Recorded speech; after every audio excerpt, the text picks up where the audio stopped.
এইবার সে কী করলো, কেউ যাতে বুঝতে না পারে সেইভাবে কাছের মানুষদের জিজ্ঞেস করছে যে আজকের বিহারিজির পোশাকটা খুব সুন্দর তাই না?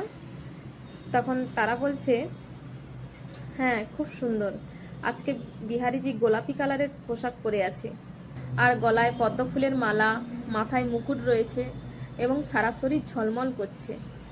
এই কথাটা শুনে সেই ভক্ত তো কাঁদতে শুরু করে দিল আর বলছে আমি কেন দেখতে পাচ্ছি না, দুদিন হয়ে গেল বিহারিজির দর্শন পাইনি। চিন্তা করছে, চোখে ঘুম নেই, আর শুধু এই চিন্তা করছে যে আমি কেন বিহারিজিকে দর্শন করতে পারছি না, বা বিহারিজি কেন আমাকে দেখা দিচ্ছে না।